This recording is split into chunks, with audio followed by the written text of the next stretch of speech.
Continuando con la serie El Dios que cumple sus promesas, recordemos un poquito, el domingo pasado no pude seguir con esta serie, así que retomamos. Lo último que vimos en el capítulo 14 es que Josué, el sacerdote Eleazar y los cabezas de las tribus de Israel se habían reunido para empezar a hacer la repartición de la heredad de las tribus de Israel.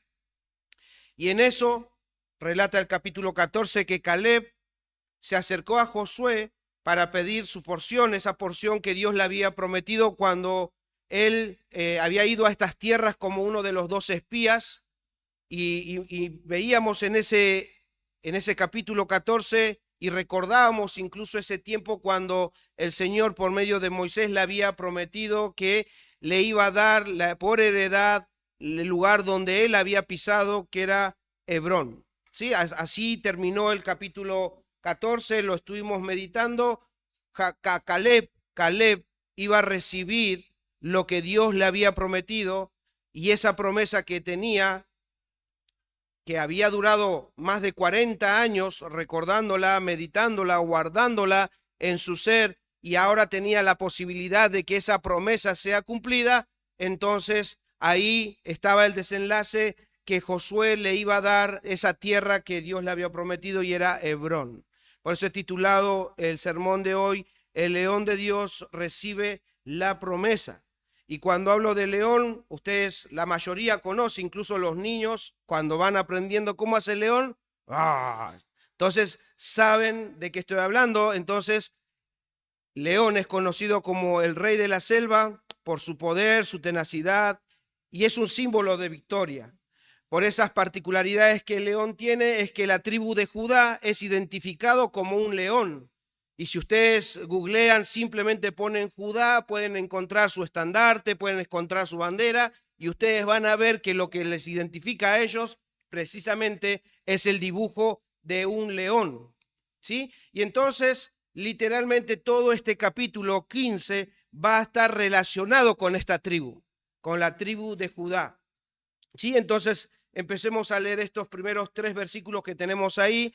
Dice capítulo 15, versículo 1, la parte que le tocó en suerte a la tribu de los hijos de Judá, conforme a sus familias, llegaba hasta la frontera de Edom, teniendo el desierto de Sin al sur como extremo meridional, y su límite por el lado del sur fue desde la costa del Mar Salado, desde la bahía que mira hacia el sur, y salía salía hacia el sur de la subida de Acrabim, pasando hasta Sim y subiendo por el sur hasta Cades Barnea, pasaba a Hebrón y subiendo por Adar daba vuelta a Carca. Y si siguen leyendo, sigue el mismo relato acerca de todo lo que le había tocado a la tribu de Judá. En este relato del capítulo 15 se observan 3 secciones, y la primera sección, así como empezamos a leer desde el versículo 1, va hasta el versículo 12. O sea, la primera sección que nosotros tenemos es del versículo 1 al versículo 12, y en estos primeros 12 versículos el escritor relata de manera detallada, como verán ahí, las fronteras de la tribu, del territorio de la tribu de Judá. Ustedes van a ver ahí nombres y nombres de lugares, y la palabra que más se repite en estos versículos va a estar referido a los límites, o la idea de las fronteras que rodeaba a Judá. Y obviamente podemos nosotros ser tentados cuando leemos o incluso cuando escuchamos a pensar que estos datos son irrelevantes para nosotros, ya que no conocemos la geografía, y que ellos hayan recibido por heredad, no sé, lo que hayan recibido con los límites que hayan recibido, puede pensar o puede sonar para nosotros irrelevante. Ya esto más o menos nos había pasado lo mismo, esta cuestión, cuando tocamos el capítulo 13, no sé si lo recuerdan. En el capítulo 13 también se mencionaban nombres, límites y todo. Y entonces vuelvo a recordarles, cuando nosotros nos encontramos con este tipo de relatos, donde encontramos nombres, lugares y lugares y lugares, hermanos, debemos volver a recordar que todo lo que el Espíritu Santo inspiró es relevante para Dios y debe ser también para su pueblo, ¿sí? Y yo les aseguro, porque yo también lo he experimentado, de que cuando ustedes en su lectura cotidiana llegan a este capítulo, parece un sinfín de nombres. Uy, ¿cuándo termina? Encima los nombres son tan difíciles, por eso es que no lo voy a leer todo completo.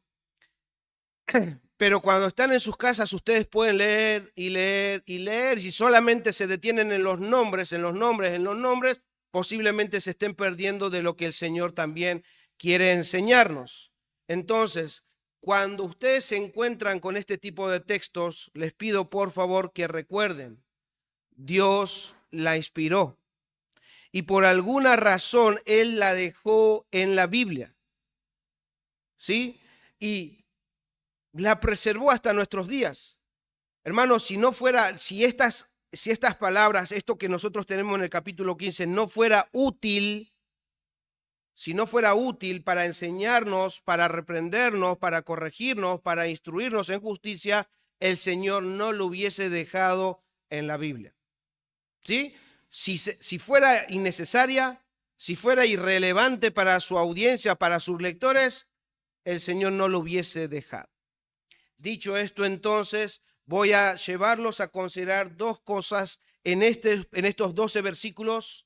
Y una de ellas, para que nosotros entendamos el valor que tiene la palabra de Dios, veamos lo primero que debemos considerar en estos primeros 12 versículos, donde nos habla de lo que recibió Judá. Vean que el escritor nos cuenta que la primera tribu en recibir su heredad fue ¿quién? La tribu de Judá. ¿Y por qué esto es un dato importante? Porque el primero en recibir la heredad debería haber sido Rubén, porque Rubén era el hijo mayor de Judá, de Jacob. Pero como también vimos hace 2 domingos en el capítulo 14, les contaba acerca de que Rubén había perdido los derechos de primogenitura, hablando acerca de la doble porción que él había perdido y que esa doble porción se la dio Jacob, se la dio a José. Ahora, por lo que se ve, Rubén también perdió el primer lugar entre sus hermanos. Y ese lugar había sido tomado por Judá. Pero esto no es una ocurrencia que se les pasó en el momento de entregarles, sino que lo que están haciendo Josué y los que estaban encargados de repartir la tierra era seguir lo que ya estaba escrito. Si quieren, acompáñenme o escuchen en Génesis capítulo 49, versículo 3 al 4, habla acerca de Rubén como el hijo mayor. Dice, Rubén, tú eres mi primogénito, mi fuerza y el principio de mi vigor, principal en dignidad, principal en poder. Era el primero, era el principal entre todos los hijos que él iba a tener o que tenía. Versículo 4, impetuoso como las aguas. Y escuchen ahora, no serás el principal por cuanto subiste al lecho de tu padre. O sea, él era el primero, él era el mayor, era el principal, pero él dejó de ser el principal por haber pecado, por haberse llegado a la mujer o a la concubina de su padre. Ahora, versículo 8 de ese mismo capítulo lo voy a leer en palabra de Dios para todos, para que ustedes por ahí lo puedan relacionar mejor, porque a partir del versículo 8 habla acerca de Judá. De Rubén le dice que ya no va a ser el principal entre sus hermanos, y ahora hablando de Judá, de la tribu que está recibiendo su heredad, dice, versículo 8, Judá, tus hermanos te alabarán, derrotarás a tus enemigos, los hijos de tu papá te alabarán. Judá es como un cachorro de león. Hijo mío, tú te has parado sobre animales que has matado. O sea, fíjense la imagen que está dando de un león que agarra a otros animales como presa, los vence, se pone sobre ellos. Es la imagen que el Señor nos está mostrando acerca del poderío o la condición de principal que tiene Judá. Y sigue diciendo, otra vez, hijo mío, tú te has parado sobre animales que has matado. Se agacha y se acuesta como un león. Y como un león, como a un león, ¿quién lo va a molestar? Nadie le va a quitar el poder a Judá, ni el cetro que tiene entre sus pies, hasta que llegue el verdadero rey y todas las naciones lo obedezcan. O sea, incluso en esa bendición que Jacob le está dando a Judá, está profetizando que un rey que iba a ser sobre todos los reinos iba a venir y que nadie lo iba a poder destruir y que todas las naciones lo iban a obedecer. Y evidentemente lo que tenemos entonces en este relato de Josué es que estas profecías dichas por Jacob para con sus hijos se estaban cumpliendo. Por esta razón es que la distribución comienza con Judá y la herencia que él recibió evidentemente fue la principal y la más grande entre todos sus hermanos. Y por eso, obviamente, como no conocemos la geografía, ni siquiera cómo fue la repartición, a partir de ahora vamos a estar viendo todo esto de 15, 16, todos los siguientes capítulos va a estar hablando acerca de los receptores de la heredad. Voy a pedirle que pongan la pantalla, por favor, para que ustedes tengan una idea de lo que es, bueno, no sé si se ve bien, pero Judá, me voy a mover, no sé si lo ven desde ahí. Es esta que está acá abajo. Judá es esa que está en naranja, esa es Judá. Es la más grande y es la principal entre toda la heredad que fue repartida. Entonces, evidentemente, Judá pasó a ser el principal y conocido por Dios mismo por medio de la profecía como el león. Entonces, como verán, hermanos, estos relatos no simplemente relatan lugares, sino incluso el cumplimiento de profecías que ya había sido dicha anteriormente. Entonces, evidentemente, Dios está cumpliendo sus promesas de bendición con Judá, que era el león de Israel, y también estaba cumpliendo el castigo por el pecado de Rubén. ¿Sí? Se está cumpliendo todo eso. Y hermanos, eso debe enseñarnos a cada uno de nosotros a buscar la santidad y a andar justamente como incluso cantábamos, que podamos andar en integridad, que andemos justamente y que podamos nosotros animarnos y exhortarnos unos a otros cuando alguien está cometiendo algún tipo de pecado a sabiendas. O sea, si sabe que está mal y lo están haciendo, debemos aprender a corregir a nuestros hermanos, porque muchos podemos ser tentados a pensar que Dios puede ser burlado. Y evidentemente no, porque por más que hayan pasado más de 40 años y muchos más años desde la bendición que Jacob le dio a sus hijos, pasaron muchos años y después de esos muchos años se está cumpliendo la promesa de Dios tanto para Judá como para Rubén. La bendición como también aquello que fue como una disciplina para Rubén por haber pecado contra Dios y contra el lecho de su padre. Y lo segundo que podemos observar en estos 12 versículos, en esta primera sección, son los límites. Como les dije, si ustedes leen esos 12 versículos, son lugares y lugares, límites, fronteras. Pero eso debe llevarnos a pensar algo.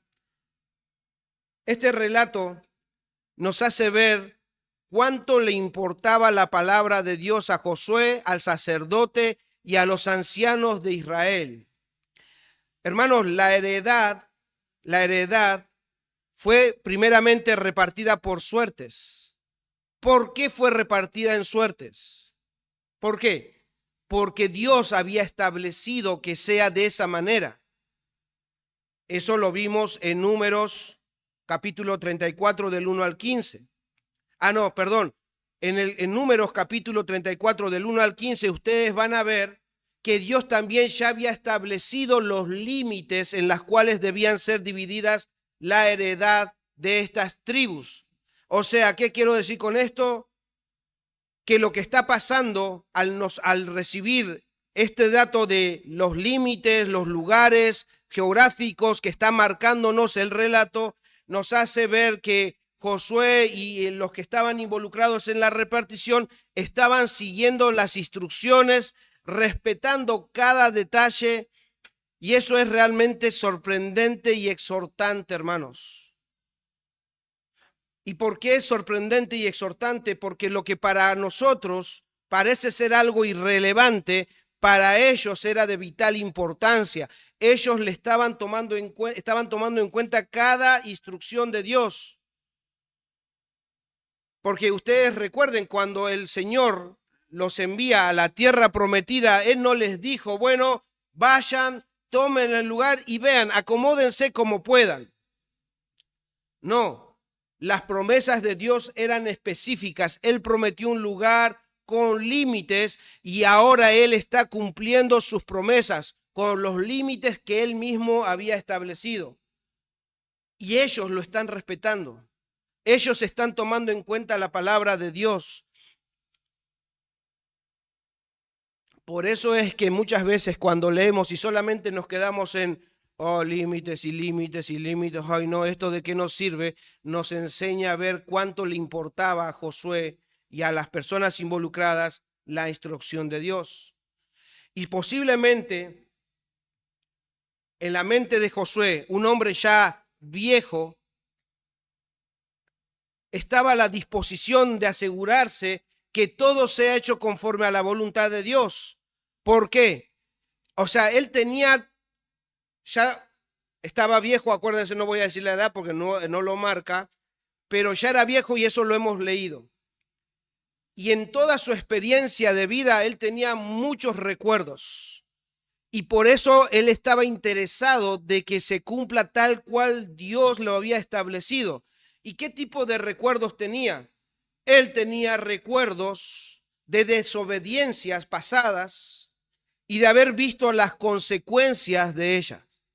Por ejemplo, en el versículo 3 que estamos viendo, nos menciona el desierto de Sin y especialmente la zona de Cades Barnea. ¿Y qué pasó ahí? Fue ahí donde los 10 espías junto al pueblo dudaron de la promesa de Dios. Eso lo tienen en Números 13. ¿Y cuál fue la consecuencia de haber dudado de la promesa o de la palabra de Dios en ese entonces? Que todo el pueblo de Israel tuviera que vagar por 40 años en el desierto y que todos los hombres de guerra de 20 años para arriba murieron. Toda esa generación de 20 años para arriba murieron por la consecuencia, por haber murmurado contra Dios. Por otro lado, Josué también estaba presente en el pasado cuando Coré, bisnieto de Leví, se rebeló contra Moisés y contra Aarón. Rebelión a la que se sumaron los levitas Datán y Abiram, que está en Números 16 del 24 al 35. Él vio lo que sucedió, él vio cómo la consecuencia de eso llevó a la muerte de toda la familia de Coré y de estos dos que se sumaron con él. Y ahora si nos vemos ahí en el versículo 4, el escritor nos muestra o menciona el valle de Acor. Y si ustedes vienen prestando atención, el valle de Acor ya fue mencionado en el capítulo 7, específicamente versículos 24 al 26. ¿Y por qué fue mencionado eso en este mismo relato de Josué capítulo 7? ¿Quién se acuerda qué es lo que sucedió en el valle de Acor? Si no, no están prestando. Ah, pero son 7 capítulos, casi la mitad de la serie atrás.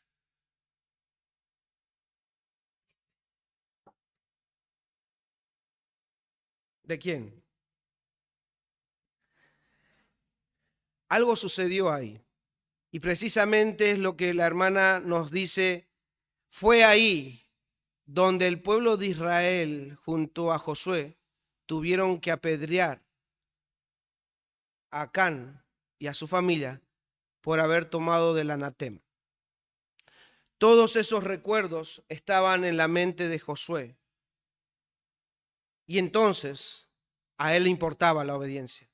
A él le importaba cada detalle porque sabía que habían consecuencias cuando no se obedece la palabra del Señor. Y entonces él está dirigiendo todo este reparto conforme a la voluntad de Dios. Pero no solamente los malos recuerdos los llevaban a obedecer, sino que también en la mente de Josué, seguramente por cómo se está desarrollando y cómo él obedecía, estaba en su mente lo que Dios mismo le había dicho en Josué capítulo 1, versículos 7 en adelante y 8 dice, solamente esto Dios hablándole a Josué, solamente esfuérzate y sé muy valiente para cuidar de hacer conforme a toda la ley que mi siervo Moisés te mandó. No te apartes de ella ni a diestra ni a siniestra, para que seas prosperado en todas las cosas que emprendas. Nunca se apartará de tu boca este libro de la ley, sino que de día y de noche meditarás en ella. Evidentemente lo hacía, para que guardes y hagas conforme a todo lo que en él está escrito, porque entonces harás prosperar tu camino y todo te saldrá bien.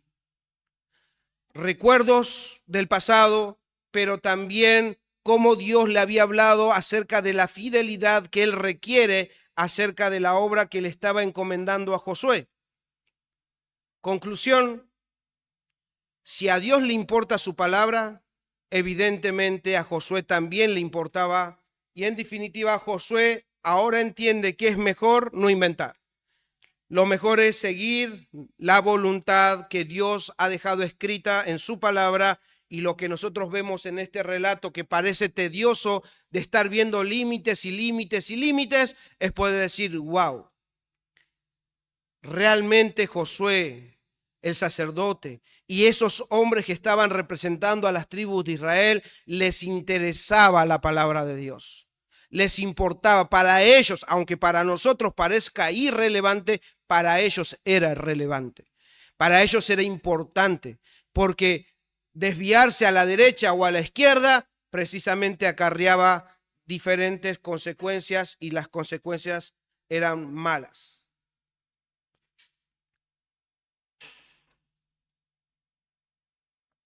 Dicho esto, hermanos, en estos dos pensamientos que pueden surgir de estos 12 versículos, debemos concluir en que la palabra de Dios es útil y sirve para que seamos nosotros enseñados, exhortados y corregidos. Entonces, hermano y hermana, cada vez que ustedes lean estos pasajes, porque hay mucho tipo de este tipo de pasajes, hay muchos libros con este tipo de pasajes, léanlo, o cuando escúchenlo con un espíritu enseñable. Oren al Señor cuando están leyendo esto y tengan la sensación de que esto no parece importante. Oren al Señor, porque posiblemente no esté el detalle en el nombre, sino en la actitud de por qué Dios puso eso ahí y cuánto le interesa a Dios. Entonces, oren al Señor para que Él les enseñe, para que ustedes puedan prestarle atención a su palabra y para que cada uno de ustedes pueda ser edificado, porque la palabra de Dios no vuelve a Él vacía. Entonces, si Él la dejó, es por algo. Y si no lo están pudiendo ver, oren al Señor para que puedan considerar lo que Dios quiere enseñarnos a través de ello. Pero evidentemente lo que sí puedo decir es que estos relatos, hermanos, nos enseñan incluso a nosotros que a Dios le importa la obediencia. Dios espera la obediencia de sus hijos. Y en nuestros días Dios sigue esperando la obediencia de su pueblo. Por eso, incluso en el Nuevo Testamento, el escritor de la carta a los Hebreos exhorta a los cristianos. Ya esto pasó en el pasado, pero ya en el pasado más inmediato, que son los cristianos de las cartas a los Hebreos, el autor los exhorta a esto. Hebreos, voy a leer palabra de Dios para todos. Hebreos 12:25 dice: a los cristianos, asegúrense de no rechazar al que les está hablando. Los israelitas, hablando acerca de ese pasado, se negaron a escucharlo cuando él les hizo la advertencia aquí en la tierra, y no escaparon del castigo, y mucho menos nosotros, si no hacemos caso al que nos habla desde el cielo. Si ellos no escaparon, ¿quién nos hace pensar que nosotros vamos a escapar si desobedecemos la palabra de Dios, como les decía, a sabiendas? Si uno simplemente se endurece, si uno simplemente no le importa obedecer la palabra del Señor, ni siquiera le duele, ¿quién nos dice que no va, que si ellos no escaparon, cómo podríamos nosotros escapar?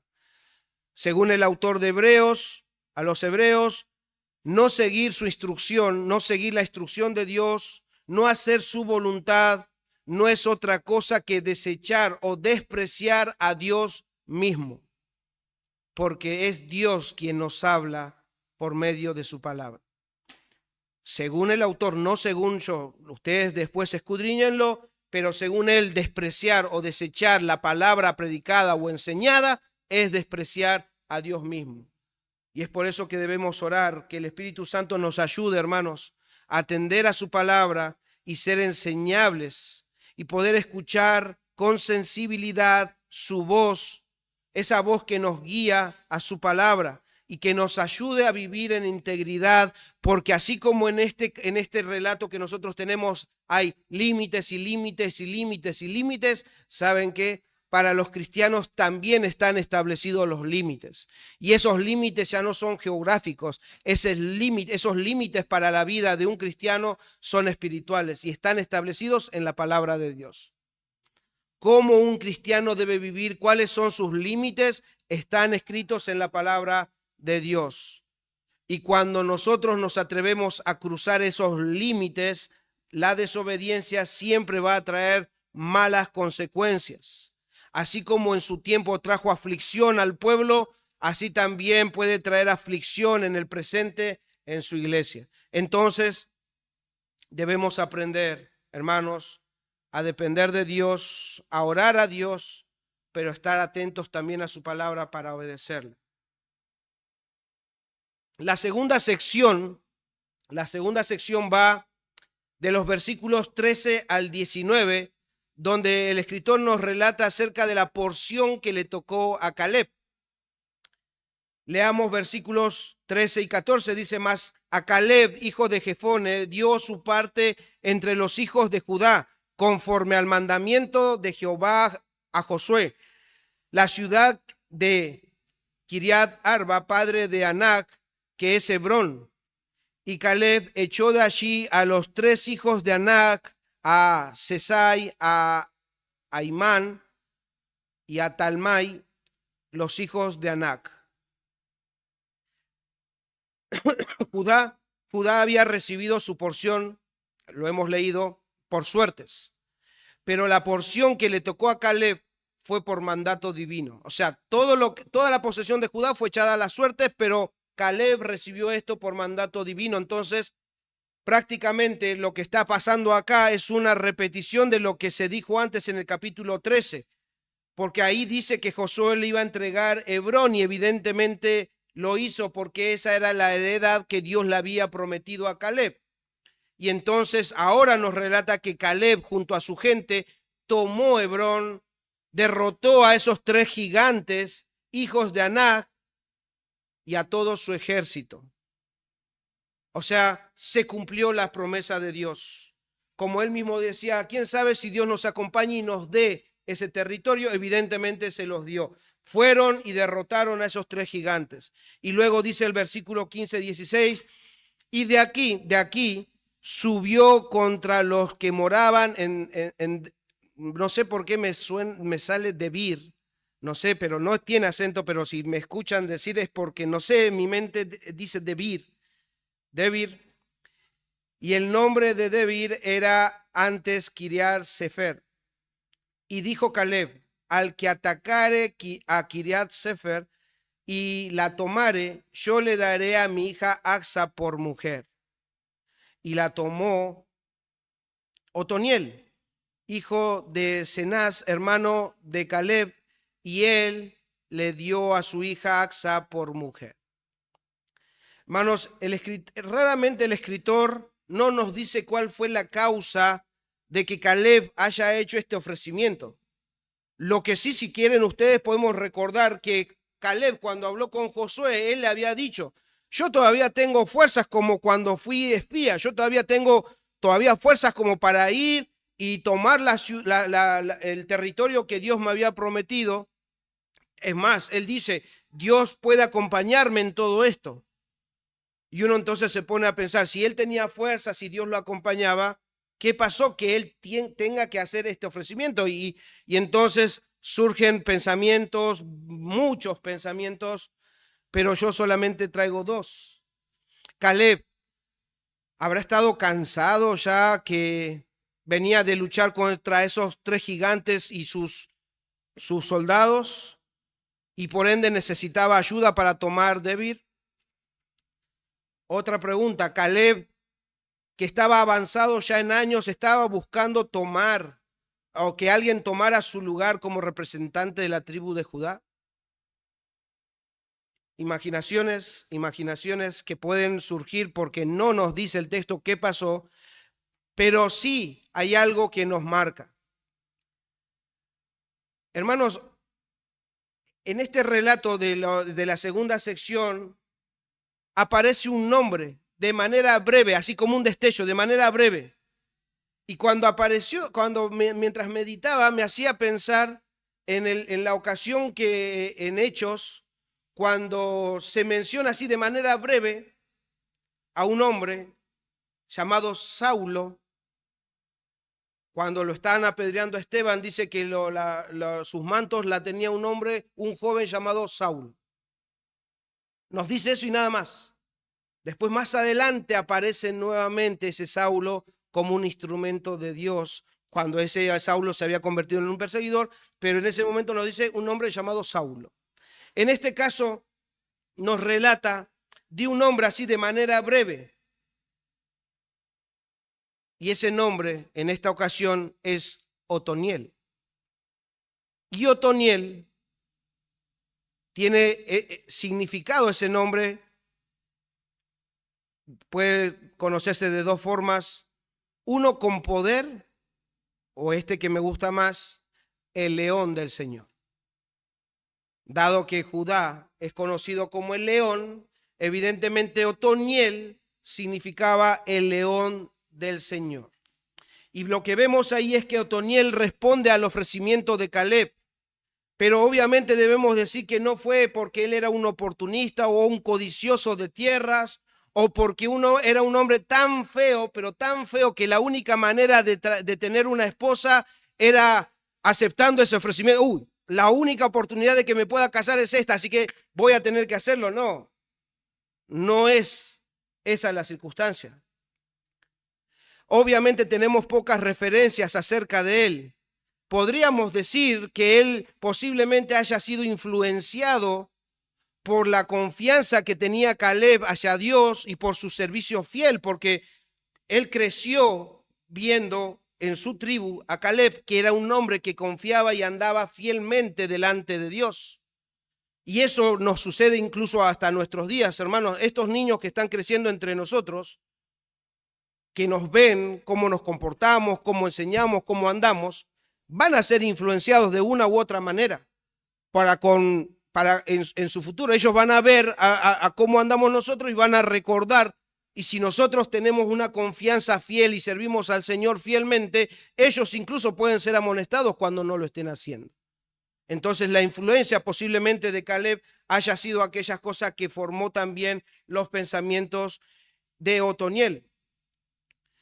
Obviamente, como nosotros acá, piensen en esto, acá constantemente nosotros estamos hablando de Cristo, estamos hablando de la palabra de Dios. Imagínense que el pueblo de Israel constantemente también hablaban de sus promesas y Otoniel seguramente escuchó de las promesas de Dios y lo que ahora estaba sucediendo con esta conquista que tuvieron para con esos tres gigantes era ver que Dios estaba cumpliendo sus promesas para la tribu.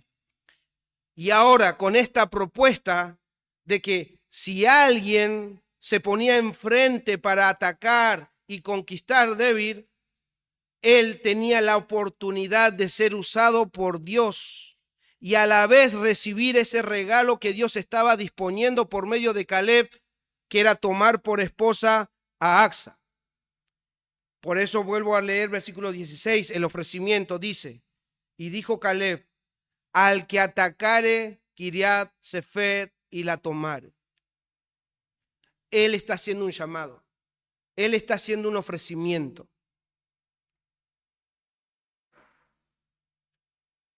Y saben que me venía a la mente cuando lo leía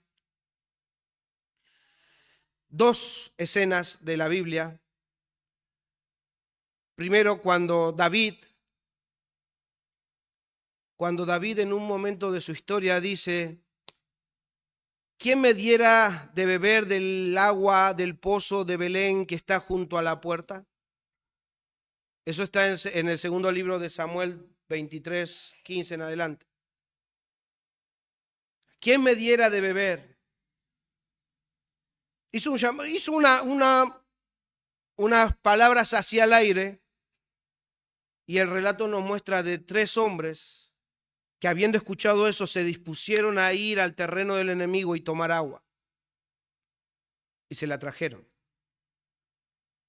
O también otro tipo de llamado es con Isaías, cuando él escuchó la voz del Señor diciendo, ¿a quién enviaré?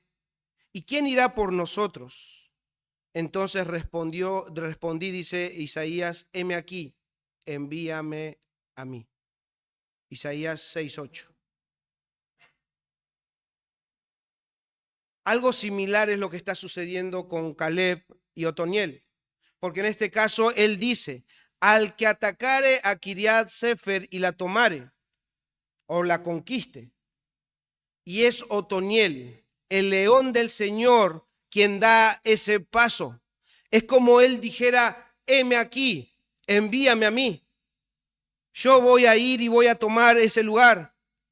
Y obviamente este paso es un paso de fe, porque solo alguien que confiara en el Señor podía estar seguro que tendría buenos resultados, que él saldría victorioso de esta batalla.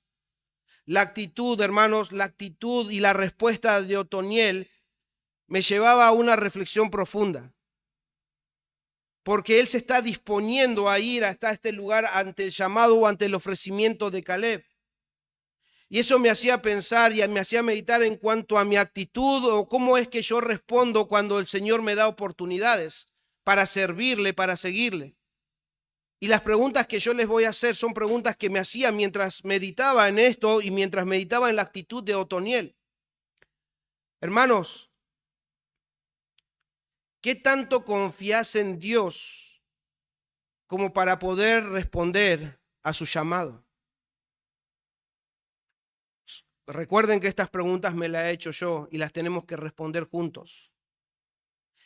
¿Qué tanto crees, hermano, hermana, en su poder y fidelidad para dar el paso al frente cuando el Señor te da oportunidades de ser un instrumento en sus manos?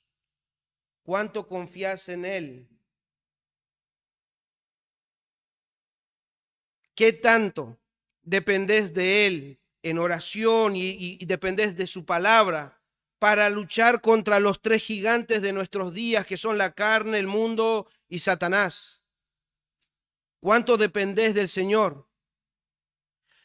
¿Cuánto estás dispuesto, hermana, hermano, a arriesgar de tu tiempo, de tu vida, para servir a tu Señor, intercediendo y buscando a los perdidos con la proclamación del Evangelio? ¿Cuánto estás dispuesto a arriesgar?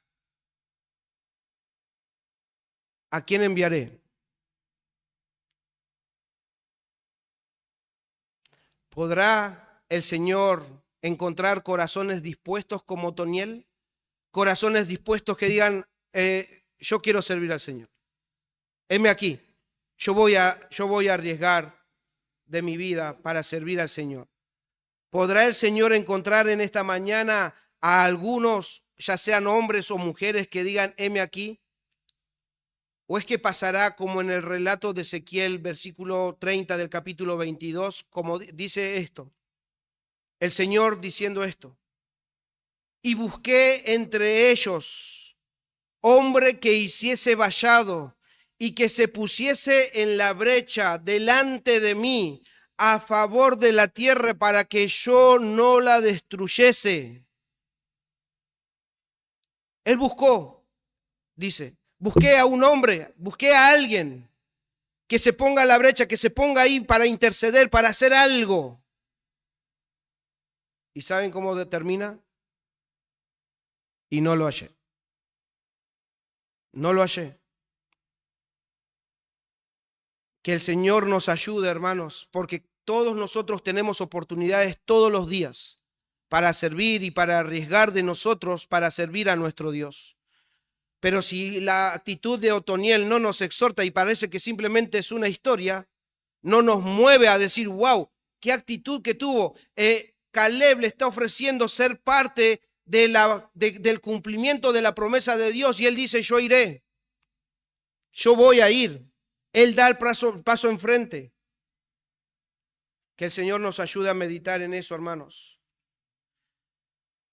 Como vemos, para Otoniel era esto un gran desafío, pero valía la pena. Obviamente Otoniel sabía que este ofrecimiento que Caleb estaba haciendo tenía un alto costo. Él tenía que ir a la guerra contra David, pelear contra los enemigos, y esos enemigos no eran cualquier debilucho, sino eran fuertes. Él lo que tenía que hacer es arriesgar su vida todo para tener por esposa a Acsa. Otoniel, el león de Judá, estaba dispuesto a pagar el costo. Estaba dispuesto a arriesgar su vida por Acsa y para ver el cumplimiento de su Dios en cuanto a su promesa para Caleb y para Judá. Y como resultado de su confianza en Dios, obtuvo la victoria contra sus enemigos. Y la recompensa que Otoniel más deseaba, a Acsa como esposa. Dice el versículo 17, y la tomó, o sea, y conquistó ese lugar Otoniel, hijo de Cenaz, hermano de Caleb, y Caleb y él le dio su hija Acsa por mujer. Podríamos de alguna manera pensar que lo que estaba haciendo Caleb no era otra cosa que asegurarse que su hija esté junto a alguien que tema y confíe plenamente en Dios. ¿Y de dónde, pastor? ¿Y de dónde sacás que Otoniel confiaba en Dios si el texto no lo dice? Hermanos, esto no es una suposición, sino algo que nos revela el libro de Jueces. Después léanlo en sus casas, Jueces capítulo 3, versículos 9 al 11. Como les dije, acá brevemente nos hace un destello de Otoniel, pero el Señor más adelante va a volver a mencionarlo. Y cuando ustedes vean eso, van a ver que esto no era una suposición, sino algo que fue revelado por el Señor, porque Otoniel fue lleno del Espíritu del Señor y vino a ser el primer juez de Israel y juzgó a Israel por 40 años. Solo alguien que tenía una confianza en Dios podía ser usado por Dios. Solo alguien que temía y seguía la voluntad de Dios podía ser usado para juez, para juzgar a su pueblo, para que les indicara el camino al servicio y a la adoración a Dios.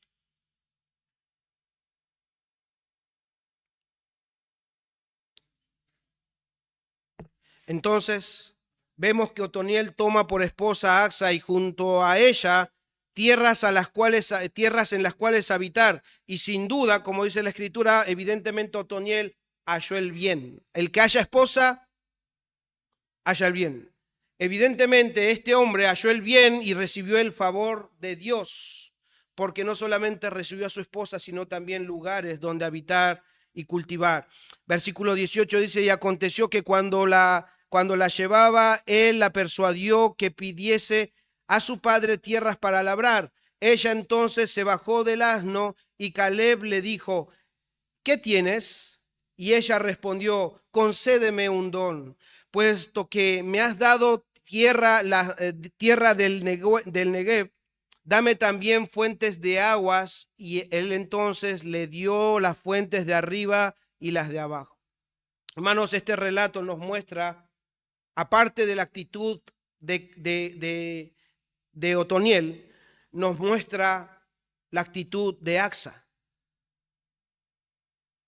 Y si ustedes ven ahí, Acsa es mostrada como una mujer sumisa, como una mujer sujeta a su padre y a su marido.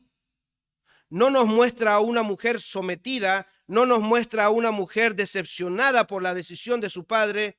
Por lo que se ve, era una hija que confiaba en el amor y en el cuidado de su padre Caleb, y entendía también su función como ayuda idónea para con su marido. Porque al pedido de su marido, ella va y le pide a su padre y ella recibe lo que ella estaba pidiendo. Hermanos, hay algunos principios que podemos aprender de esto en esta segunda sección. Digo principios porque evidentemente no son cosas que, digamos, no son doctrinas o cosas que uno puede decir que está pasando acá, sino que son principios que uno puede extraer de este relato. Por ejemplo, principio para los maridos. Otoniel es un buen ejemplo de cómo debemos los maridos amar a nuestras esposas, a cada marido a su esposa, negándonos a nosotros mismos, arriesgando nuestra vida por ellas, que son el regalo de Dios para cada uno de los que tienen esposa. Esposas, Acsa es un buen ejemplo de una mujer que se sujeta a su marido y le es de ayuda. Así como Otoniel, su marido, tiene la responsabilidad de liderar, trabajar y cuidar, porque ese rol lo seguimos teniendo, el mismo rol que tenía Otoniel lo seguimos teniendo nosotros. Cuidar, guiar el hogar. Y vean la actitud de Acsa. Va con su padre a pedirle las fuentes para que su marido pueda llevar adelante su trabajo. ¿Y qué pueden aprender de esto? Hermana, vos vas al Padre, orás al Señor sabiendo que tu marido tiene una gran responsabilidad de guiar, de proveer, de cuidarlos. Porque a veces puede ser que la actitud, mira, no lo hace. Pasás tiempo orando al Padre, pidiéndole al Señor que le pueda proveer a tu marido de las fuentes que él necesita para que pueda hacer su trabajo. Esa es la actitud que una mujer puede tener. ¿Por qué? Porque es la misma responsabilidad, le está ayudando a su marido, ser ayuda para su marido. Y la mejor ayuda que pueden tener es no solamente escuchar a su marido, sino también interceder por él ante el Padre. Acsa fue al Padre y nosotros, ustedes hermanas, pueden ir al Padre para interceder por su marido y pedirle las fuentes para que él tenga para cumplir su función. Padres con sus hijos. Otro principio. Hay acá un ejemplo de una relación entre padre e hijos. Un padre que busca lo mejor para su hija y una hija que confía y respeta a su padre. Hermanos, obviamente nosotros debemos entender que en el contexto que se está relacionando bíblicamente hablando en el pasado, los padres buscaban marido para sus hijas y nosotros no acostumbramos eso. Acá no es que el padre está buscando marido para sus hijas o para su hija o esposa para su hijo, es como que eso no lo practicamos, pero un buen principio, hijos o hijas, es que no deberían desechar el consejo de sus padres cuando llegue el momento de tener que elegir a un marido o a una mujer. ¿Por qué? porque que no se tome en cuenta, que nosotros no practiquemos como cultura el hecho de que los padres estén buscando a marido o esposa para sus hijos, no quiere decir que un padre no pueda ver lo mejor que es para su hijo o para su hija. Ese es el contexto. Caleb está buscando a alguien que tema al Señor, que respete al Señor y entonces entiende que es lo mejor para su hija y la entrega sin ningún temor.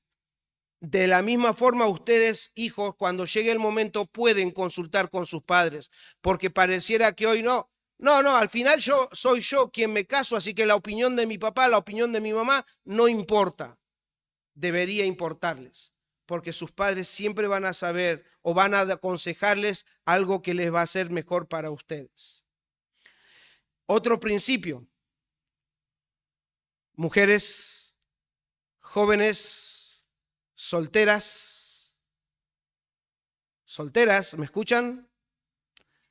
Aunque piensen que nunca se van a casar, aunque digan no me voy a casar, acá tenemos un ejemplo de que cualquier mujer que haya recibido el don de matrimonio pueda empezar a orar por un hombre que tema a Dios, que dependa y confíe de Dios. Ese hombre, jovencita o mujer joven que todavía no estás casada, solamente ese hombre va a estar dispuesto a respetarte, a cuidarte. Solo alguien que confía en Dios y teme a Dios va a cuidarte, no solo cuando estés casada, va a cuidarte incluso para tenerte como esposa. No va a comprometer tu integridad, no va a manipular la palabra para tenerte, sino va a respetar a Dios, va a respetar su palabra y va a seguir su consejo. ¿Por qué? Porque sabe que eso es mejor. Va a arriesgar su integridad, su propia integridad, va a morir a él mismo para cuidar a esa mujer que va a tener como esposa. Caleb está haciendo eso, Otoniel está haciendo eso y la mujer está viendo cómo este hombre está arriesgando su vida. Hermanos, jóvenes, mujeres, solteras, los hombres pueden hacerle muchas promesas. Esas promesas no tienen garantía de que se vayan a cumplir. Lo mejor, antes de estar escuchando promesas, porque las promesas hacen cosquillas a los oídos de las mujeres y son conquistadas por las promesas, tengan los ojos abiertos, vean a alguien que tema a Dios, oren por alguien que respete a Dios, vean a alguien que esté sirviendo a Dios, vean a alguien que realmente le importa la palabra de Dios, porque si no le importa la va a manipular, si no le importa va a querer llegar por sus propios medios y no por los medios de Dios. Tengan los ojos abiertos. Varones solteros.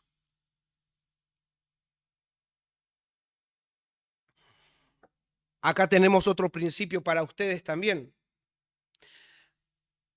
Si el Señor les ha dado un don de matrimonio, oren por una esposa temerosa de Dios, que se someta, que se sujete a Dios y a sus padres. Como verán, una mujer como Axa, que se sujeta a Dios y a su padre, será de ayuda para ustedes, varones.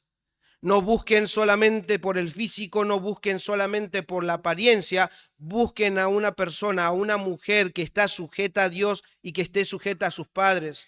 Porque si está sujeta a sus padres, cuando estés vos como autoridad, como cabeza en el hogar, va a sujetarse a vos y va a ser de tu ayuda. Vos vas a poder contar con su ayuda porque ha estado sirviendo a Dios en su juventud también. Principios que uno puede extraer de estos relatos que parecen notorios y que parecen importantes para considerar.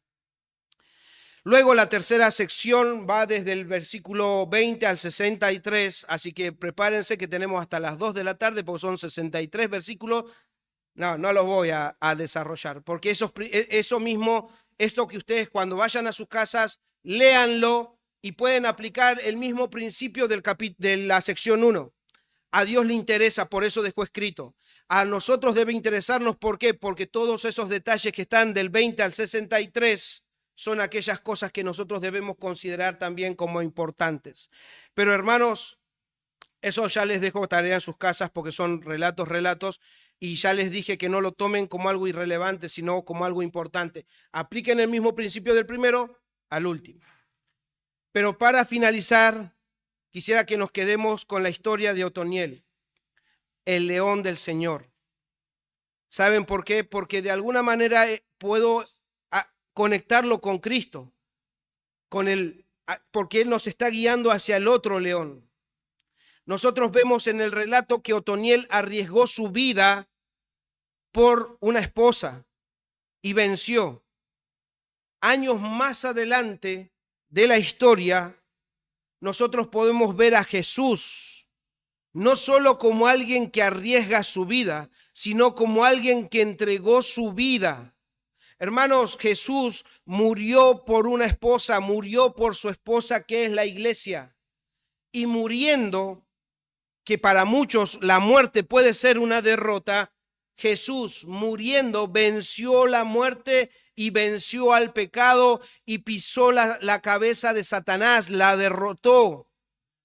Por eso es que Él resucita y hoy Él está vivo y ahora Él está en su trono. Él es el león de la tribu de Judá, como dice en Apocalipsis 5, versículos 5 y 6. Cuando Juan estaba allá en su visión, estaba presente delante del trono de Dios, dice que no había alguien que era digno de abrir los sellos y alguien, un anciano, se acercó y le dijo, escuchen lo que dice, no llores, he aquí que el león de la tribu de Judá, la raíz de David, ha vencido para abrir el libro y desatar sus sellos, sus 7 sellos. Y dice Juan, y miré y vi en medio del trono de los 4 seres vivientes y medio de los ancianos estaba en pie un cordero como inmolado. Al fin y al cabo, ¿quién era? He aquí el león de la tribu de Judá. Y vi a un cordero. Bueno, Juan, ponete de acuerdo. ¿Qué viste al final? Hermanos, Jesús es el cordero y es el león. Hermanos, no lloren. Hay esperanza, hay victoria, hay salvación. ¿Fue necesario un cordero? Sí, ahí está el cordero como inmolado. ¿Era necesario un león para vencer y tener victoria? Sí, y ahí está el león de la tribu de Judá. Hay esperanza y hay salvación en el león y en el cordero. Amigo, amiga, esta mañana también Dios te está llamando, si no crees en Cristo, te está llamando a creer en Él, a que puedas dar ese paso de fe. Debes creer que Él tiene la fuerza de un león para salvarte y Él es el cordero que fue inmolado para poder perdonar tus pecados. Debes venir a Él en arrepentimiento y fe. Él te está llamando. Podés ser salvo si crees en Él, pero debes dar ese paso de fe. Debes creer en Él. Hermanos, que el Espíritu de nuestro Dios guíe nuestros ojos a Cristo y nuestra alma considere el alto precio que tuvo que pagar por nuestros pecados para rescatarnos y salvarnos. Y todo nuestro ser se llene de gratitud y adoración hacia el Cordero y el León. Y otra vez cito capítulo 5, versículo 12 en adelante. Porque esa adoración viene de entender que Cristo es el Cordero y el León. Dice versículo 12 que decían en ese día que él estaba viendo esta visión celestial, el Cordero que fue inmolado es digno de tomar el poder, las riquezas, la sabiduría, la fortaleza, la honra, la gloria y la alabanza, y todo lo creado que está en el cielo y sobre la tierra y debajo de la tierra y en el mar, y todas las cosas que en ellos hay. Oí decir al que está sentado en el trono y al Cordero, sea la alabanza, la honra, la gloria y el poder por los siglos de los siglos. Los 4 seres vivientes decían amén, y los 24 ancianos se postraron sobre sus rostros y adoraron al que vive por los siglos de los siglos. Hermanos, el que vive por los siglos de los siglos es el Cordero y el león. Y a Él debemos ver y a Él debemos considerar, porque solamente en Él hay salvación y vida eterna.